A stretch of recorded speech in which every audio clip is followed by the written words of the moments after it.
Crypto की दुनिया में दो ही नाम सबसे ज्यादा चर्चित हैं, बिटकॉइन और इथेरियम। लेकिन अगर आप 2025 में इन्वेस्टमेंट करने की सोच रहे हैं तो आपके लिए कौन सा सही रहेगा? डिजिटल गोल्ड जैसी स्टेबिलिटी या फिर स्मार्ट कॉन्ट्रैक्ट्स और डीफाई का फ्यूचरिस्टिक ग्रोथ पोटेंशियल? क्या आप सेफ इन्वेस्टमेंट चाहते हैं या फिर हाई रिस्क हाई रिवॉर्ड अवसरों में पैसा लगाना पसंद करेंगे?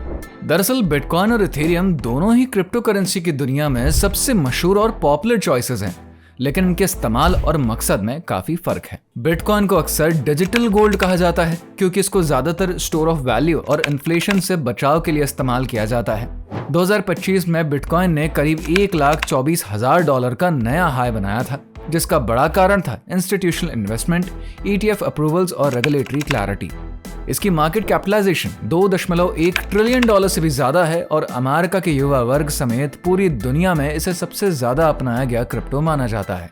बिटकॉइन की सबसे बड़ी खासियत यह है कि इसकी सप्लाई फिक्स्ड है, यानी कि कुल 21 मिलियन कॉइन्स ही बनाए जा सकते हैं। इससे इसकी कमी बढ़ती है और लंबे समय में इसकी वैल्यू सुरक्षित रहती है। जब भी आर्थिक हालात अनस्टेबल होते हैं तो लोग इसको एक सुरक्षित निवेश मानते हैं। इसी वजह से वॉल स्ट्रीट के बड़े इन्वेस्टर्स भी इसे अपने इन्वेस्टमेंट पोर्टफोलियो में शामिल करते हैं।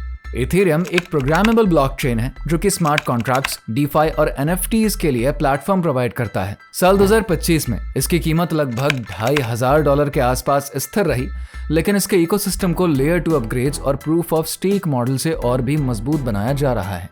इथेरियम पर स्टेकिंग के जरिए निवेशकों को 4 से 6% का एनुअल रिवॉर्ड मिलता है, जिससे कि पैसिव इनकम का अवसर मिलता है। इसकी सप्लाई पर इन्फ्लेशन कंट्रोल है और EIP 1559 के तहत फीस बर्न होने से यह थोड़ी सी डिफ्लेशनरी भी बन सकती है। साथ ही इथेरियम लगातार नेटवर्क स्केलेबिलिटी बढ़ाने और ट्रांजैक्शन फीस कम करने के लिए अपग्रेड्स कर रहा है, जिससे कि इसका लॉन्ग टर्म ग्रोथ पोटेंशियल मजबूत होता है।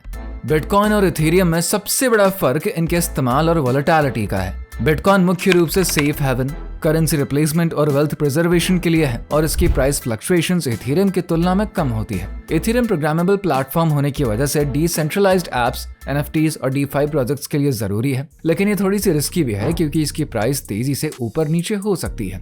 बिटकॉइन कंजर्वेटिव इन्वेस्टर्स के लिए बेहतर है, जबकि इथेरियम उन लोगों के लिए है जो कि ग्रोथ और नए यूज केसेस में इन्वेस्ट करना चाहते हैं। 2025 में मार्केट डेटा के अनुसार बिटकॉइन ने अगस्त में $1,24,000 तक का हाई बनाया, जिससे कि मार्केट ऑप्टिमिज्म बढ़ा। इथेरियम ने महीने में 54% रैली दिखाई, जो कि बिटकॉइन की 10% बढ़त से ज्यादा इंप्रेसिव है। एक्सपर्ट्स मानते हैं कि बिटकॉइन इंस्टीट्यूशनल इन्वेस्टर्स के लिए सुरक्षित इन्वेस्टमेंट है, जबकि इथेरियम उन लोगों के लिए है जो कि Web3, डिसेंट्रलाइज्ड फाइनेंस और NFT जैसे फ्यूचर टेक्नोलॉजीज में इन्वेस्ट करना चाहते हैं। कंक्लूजन यह है कि बिटकॉइन स्टेबल, सुरक्षित और लॉन्ग टर्म वेल्थ प्रिजर्वेशन के लिए बेहतर है, जबकि इथेरियम हाई ग्रोथ पोटेंशियल और इनोवेशन के लिए ज्यादा सुटेबल है। आपका इन्वेस्टमेंट गोल और रिस्क एपेटाइट तय करेगा कि कौन सा आपके लिए सही होगा। दोनों में डाइवर्सिफिकेशन करना भी पॉपुलर स्ट्रैटेजी है, जिससे कि स्टेबिलिटी और ग्रोथ दोनों ही मिल जाते हैं। स्टेबल स्टोर ऑफ वैल्यू चाहिए तो बिटकॉइन, और growth oriented future technology investment चाहिए तब फिर इथेरियम बेहतर रहेगा। इस कंपैरिजन से आपको ये तो अब पता चल गया होगा कि क्रिप्टो इन्वेस्टमेंट में सिर्फ कीमत नहीं, बल्कि यूज केस, सप्लाई, वोलेटिलिटी और इंस्टीट्यूशनल अडॉप्शन भी बहुत ही अहम होता है। वैसे आपका झुकाव किसकी तरफ ज्यादा है, बिटकॉइन या फिर इथेरियम? अपना जवाब नीचे कमेंट करके जरूर बताइए। फुंडो ट्रेडिंग को सब्सक्राइब करो, देर ना हो जाए सब्सक्राइब करो।